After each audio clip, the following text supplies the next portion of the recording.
Hey, what is up ladies and gentlemen, I am Piglet here. And I'm Duffy Duck here. We are back for some more yet again for the likes of the Merxy Toys videos. Ladies and gentlemen, welcome back to more of Let's Play of Mario and Sonic at the Olympic Winter Games for the Nintendo Wii. So, previously we have managed to go through day number 13 and day number 14, as well as day number 15. Well, we did manage to have ourselves a decent time on day 13, despite with its questionable jump cuts due to the forms of, with the AI issues during the forms of the curling match, and during the curling event match that we did manage to compete against with Team Drybones, and as a result, it's gone okay, despite with the actual, the lack of strategy involved. But apart from those side of things though,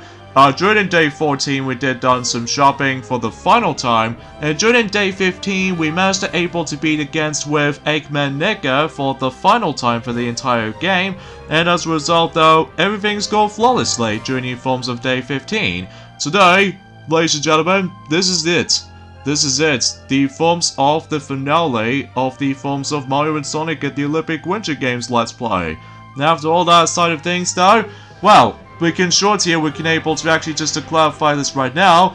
Today's day is the forms of the 29th of January today in 2020. So naturally speaking, let's go ahead and say this right now. Hopefully we're able to conclude this Let's Play during today. Originally it was supposed to be able to conclude this during at some point in this Friday, but due to the time constraints and stuff like that, despite with all its, the YouTube partnership and stuff like that. Aside from anything else though, at least we can able to get this, accomplished until today. So here we go, on to day 16, all the way up to day 17, the last day, or in this case, the final part of the entire Let's Play. Spoiler alert, for those of you who want to know what's gonna happen. So, yeah, let's get started right here on day 16, and as you can see, we now ended up on the forms of the final new event that we're actually going to be showing off you guys, and that is the forms of Dream Curling, which is basically curling bowling, basically, because we say that because, well, we'll dive right in as soon as we're able to jump things in. So either way, and this takes place in Sherbet Land from Mario Kart 64, because if you couldn't tell for the actual background music in the background, but basically in this entire gameplay of the Dream Curling, it's summed up as like this. You get yourselves some bowling action. So either way, the entire objective on this particular event right there is basically just knock down all sorts of pins until you're able to actually get more points based off of what pins you knock down with. But here's the thing though, is the fact that there's actually a Goomba that's been walking around all of a sudden. That's only because if you're trying to knock him down, you're able to actually guarantee to get yourselves 5 bonus points. But I believe, in order to actually just get yourselves a much more improved score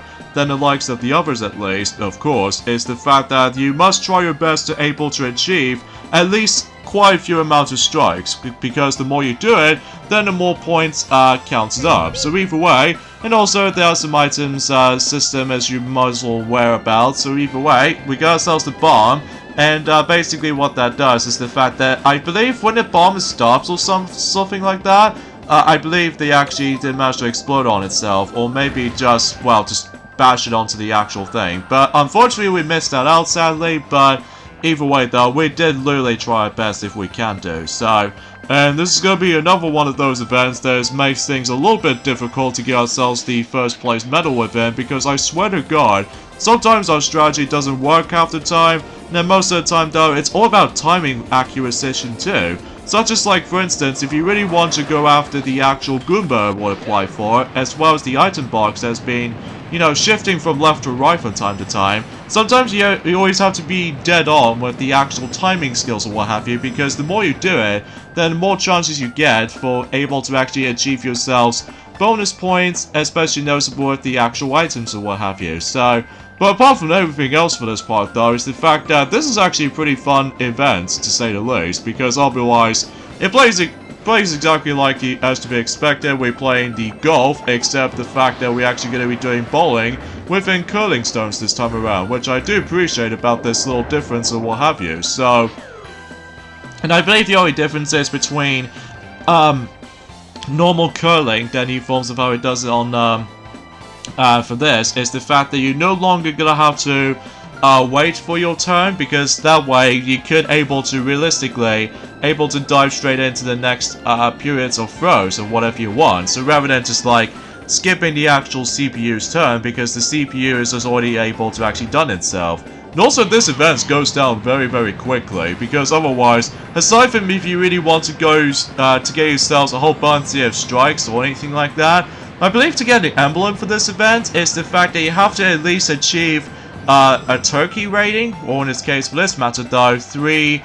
strikes total, and then if you do it well enough, then you would able to get yourselves the, of course, the emblem itself, which I think that could be also same applies for the DS version as well, despite the fact that in the DS version you have to use the stylus, and also because this particular event right there, specifically on the Wii version, that basically it's all team-based, because compared to the DS version, it's more accurately just a single individual competitive side of things. So, and there's also one thing to notice about this, is the fact that, well, I'm not sure of how can I explain about this too much, but apparently, that about the fact that you need to able to realize is the fact that, well, I just don't know why I'm truly saying that, right? Because I know it has been quite a few weeks since I actually discussed upon news, updates, or anything like that. I really do apologize for that specific absence with that. Probably because of how the fact that, well, there's not much else to speak of, apart from we've almost nearly at the end. Or in this case, we're about to end this Let's Play during today. So, I think you guys should already know about this at this point, and eventually we might be able to actually jump onto the next redo Let's Play for the future. Specifically, I feel like we're trying to go back onto the Monkey Ball series from now on, because otherwise we'll just have to cope with that specific stuff. So, and look at that, we did manage to claim first place within 105 points. Yeah, it's not too bad though, it's actually pretty fun though, and then again, this event goes a little bit more quicker and faster than the likes of how it does on the normal curling, to me anyway, and plus, because it's on team-based though, so there's not much else to discuss upon, so, and I think that pretty much takes care of all of these dream events of how this game actually offers us to. Well, apart from the fact that there was one particular event left, or 2 events we should say, and that is the fact that the next events we're going to be jumping right into, especially noticeable, this actually might actually be the last time we're going to be seeing those dream events once in a while before we jump right into London 2012 Olympic Games at some point during June, and that'll be about it basically. So, and that particular dream event is of course Dream Gliding, which generally back in the Singles Festival, we didn't do that great as an event, probably because of how the fact that, well, our nunchucks just keep on, like, glitching most of the time, but hopefully that should not be the case this time around though, because as you can see, we're now about to return back onto that specific event again. Although the major difference is now is the fact that it's all team-based, so naturally speaking, it might actually play out kind of like similar to Dream Snowball Fight for sure, except rather than just doing with some snowballs and stuff like that, instead, we need to glide around during forms of Sky Gardens, or Sky Century if you really want to prefer calling this place, so yeah, yet again, we're competing against with Team Shadow once again, ever since in, you know, Dream Ice Hockey somehow. So naturally speaking, there's not much else to discuss upon. So anyways, let's get on to the main event. I'll show you my ultimate power. Alright, speaking of which actually, it's the fact that recently we did manage to look up on the next Sonic movie clip, and that appears to be by the forms of the, you know, with the actual car chase sequence, whenever they come across into this little mini robot, or the propeller robot that is trying to able to actually just well, burn through the car and stuff, or just in this case cutting through the car. Well, apparently though, that particular clip was actually in there, so even then, can't wait to see how this turns out. But sadly though, in Junior forms of you know, with the actual the new official trailer has been up for quite a while, ever since about 2 months ago. Sadly, the likes and dislikes ratio is disappeared, and not only that, comments has been turned off, and as a result, we can no longer try to able to communicate on that specific new trailer for the Sonic movie, which sucks, because, well, I'm just not a big fan of how the fact that how could they, or how could the copper do such a thing. I get it because they're trying to market it as kids, but either way though, let's not get ahead of ourselves for that point, because who cares about that? Because either way, let's dive right into the actual Dream Gliding in team version, where, you know, it plays exactly like how it did in the individual singles version, except, well, the biggest difference is there is that in team-based. And also, we have 8 players all around, so naturally speaking, it makes things a lot more funner than the forms of how it does it on the singles version, in my opinion, because it kind of reminds me of the battle mode from Mario Kart, after all, except, well, you usually gonna have to glide instead of using go-karts and stuff. Somehow we're almost going to come towards that closing ending, or in this case a very, very close game, as you can say, probably because of how the fact that, then again, some of these computer players might actually be slightly good at it, probably due to likely taking down those egg flippers, as you can say. But luckily for us, especially noticeable for our teammates, for Luigi, Yoshi, and Wario, I think those guys doing a lot more, greater experience overall, so... yeah, definitely a lot more easier than the forms of how it does it on the singles version for sure, but it might take a while to get advantage with the actual flying, and especially noticeable is kind of like the dogfights or something, but I digress. Hopefully though, we won't be seeing those loading screens for the meantime though, until when it gets to the point until the very end at least, so... yeah, because sometimes though, it always loads every time whenever you go to the actual main event, or start the event, assuming if you're able to actually go on to the team events themselves, but usually sometimes that's far from the case. And here, this is where we get ourselves a full play emblem by simply playing through all of these events, basically. Yeah, because you know we've already seen Dream Ski Cross during the honorable mentions during the forms of the singles event, which we'll probably point that out right away, just like how we did for the original Olympic Games back in you know, in 2016 Let's Play and stuff like that. So, anyways, so the last rival is always going to be an ice hockey, and it's once again Dry Bowser. If you think you can relax now, you've got another thing coming, as far as I like to say. Nobody can beat me, I will rule this tournament. So yeah, and obviously this will be the last time we're going to be competing against on the Olympic event from now on, and it's also going to be, as usual, the final rival in the whole entire game, assuming this is on festival mode. So, relatively speaking, everything else is pretty much unchanged for the most part though, so we just have to go through the exact same rival battle as before, so naturally speaking, well, the only difference has been now is the fact that we're obviously going to go on to the actual one team as opposed to random selections of players in our team. So naturally speaking, we've already got stuck with just only for one team only, but you know, you probably get the idea for that solution right there, so let's go to it.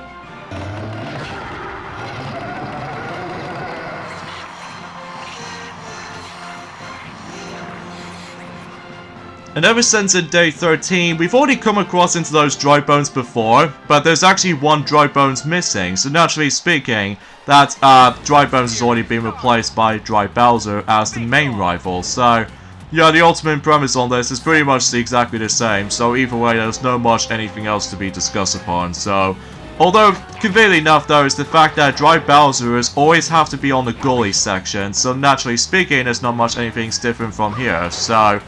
yeah, it plays exactly the same, but just with, you know, one focused team as opposed to, you know, with a different shovelware where it comes to likely players and characters and stuff. So, yeah, there's not much anything else to say. So, yeah, we'll give our final thoughts of this game whenever we get to the staff credits as a result for that matter, though. But then again, we'll point it out in at some point or another. So. Oh yeah, I suppose another thing we'd like to discuss upon, and that was the fact that recently, because today's day is the forms of, as we mentioned this before, the 29th of January in 2020, today, that means is that the Mario Kart Tour, Valentine's Tour has been recently got up. So, unfortunately we can't discuss on this too much about it, apart from the fact that we'll let, Tiana or Mickey Mouse were able to discuss upon that during the forms of, let's just say, the final 3 parts of Super Mario Kart coming up in during the forms of sometime in this Friday in particular, as well as the one from the entire weekend for this weekend. So, whilst the forms of Kirby's Return to Dreamland, aside from that, you know, Tiana has already done,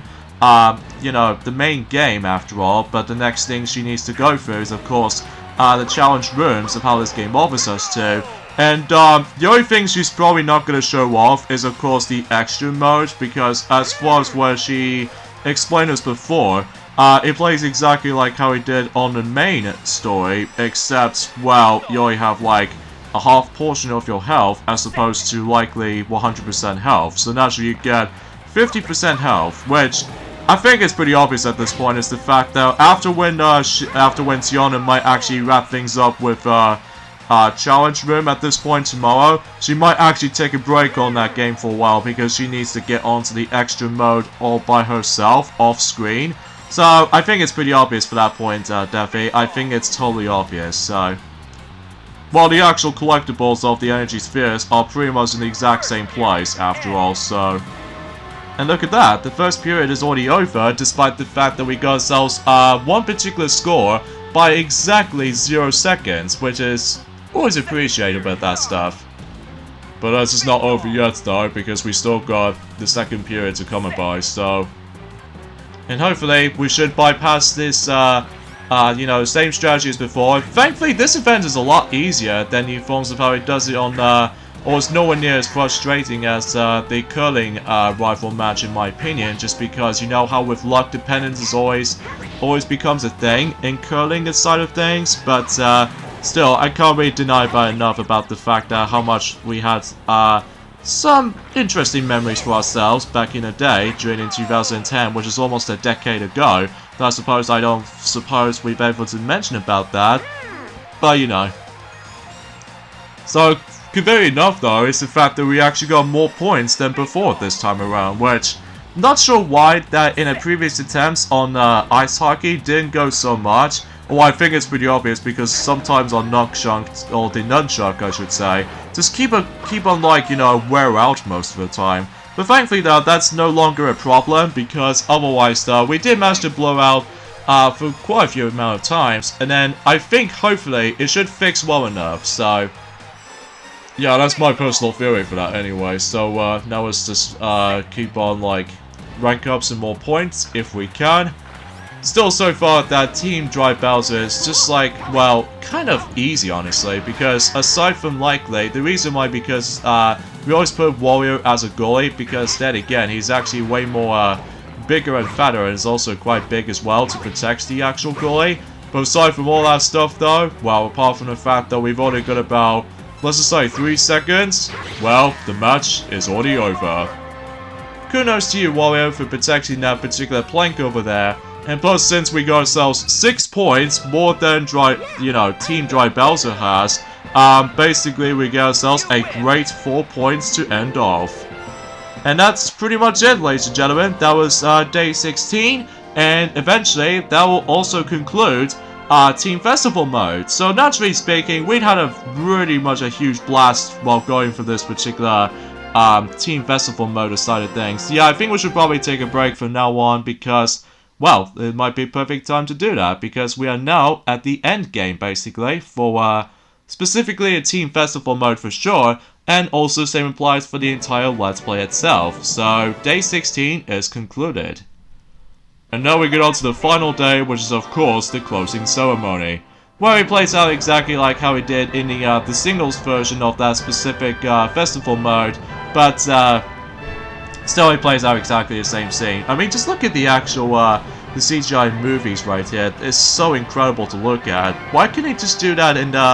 Sochi 2014 and beyond? I mean, it might be a little bit far lacking more than before, but bring back the old stuff, like, you know, CGI movie clips and stuff. That was so cool, but unfortunately for that point, during it gets to the point where, you know, Sochi 2014, Sonic lost Sonic Forces, and stuff like that for that nature, it doesn't seem to have that much CGI cutscenes or something, which is... I just wish they just need to add some more variety in them. So, yeah, just like usual, it still tells us the actual tally of how much medals you've got, such as we got all 5 gold medals in the Olympic events, because we didn't do that much of the Olympic events this time around. And we got all 11 first place medals in all of those dream events, because we play most of these dream events a lot, especially consists of how the fact that we actually come across into all 11 of them potentially. And the amount of points we got is about 215 points, which compared to the other team, they, for whatever reason, they just don't seem to bypass 100. So, yeah, something's worth mentioning is the fact that in order to actually get the emblem for the singles individual festival, it's the fact that you have to reach for about 200 or more points, whilst in this particular mode, on Team Festival mode, is that you need to reach up to 150 points or more. So it's like 50 points lesser compared to the forms of how it does it on the singles counterpart. But yeah, that's how the game goes, basically, ladies and gentlemen. Sorry for that little tongue twisting again, folks. I do apologize for that. But let's give my final thoughts, or our final thoughts of this entire game, or in this case, for this method though, let's give our final thoughts in this amazing sequel to the forms of the, some sort of a cool series in my opinion, which used to be one of the best, well, usually this game in particular is always still will have to be one of our favorite games in the entire series, next to London 2012 in my opinion. Sure, it does have some little bit of some questionable design choices, but let's get into the positive things out of the way first. First off, the visuals do look really good, even especially noticeable this is on Nintendo Wii, and while it did manage to came out around the same time as the DS counterpart, but let's not get ahead of ourselves for that point, because either way, the visuals do look absolutely incredible, especially this is on the Nintendo Wii, even though it pales in comparison to the forms of the 360 or the PlayStation 3 when it comes to graphics nowadays, but at least it still looks very impressive back then. And also, the amount of content they've got, especially notable for the amount of events they've got, even especially as I mentioned this before already, it actually includes about, let's just say, 11 dream events, which is very impressive, way up there than the forms of the original Beijing Olympic Games, and especially noticeable with, well, at least in London 2012 does have 10 of them, and then, you know, Sochi 2014 only has 9. And so far in Tokyo 2020 only has 3, which is a little bit downgraded, but at least we can able to still discussing on that until whenever we get into that Let's Play. So, and also the amount of replay value into this particular installment of the series is actually really high. You can able to replay through Festival mode many times as you want, and as well as the additional of this particular cool new characters introduced in the playable roster, such as Donkey Kong and Bowser Jr. from the Mario universe, and Metal Sonic and Silver the Hedgehog is being introduced as playable characters. It's a nice little treatment, although it does get reused in the future games, likely in London 2012 all the way up to Tokyo 2020 recently, but apart from those side of things though, let's not get ahead of ourselves. And finally, perhaps the most notable thing is the fact that I just felt like the single-player experience might actually be the best experience of this game so far in my opinion, because, well, as we mentioned this before, you can able to replay Festival mode many times as you like, and the same goes by the forms of how the fact that the amount of fan service is like wide open when it comes to like hypeness and everything back in 2009. And that's pretty much as far as we can say about this point, guys. Sure, the controls might take a while to get used to, but even then though, it works really good. Especially noticeable if you have yourselves the Wii Remote or the Wii Remote and Nunchuck combos, specifically with the ice hockey events. You should definitely recommend doing those, by the way. And, that's the good stuff. And what about the bad things about it? Well, as we mentioned this before, I feel like the Dry Bones,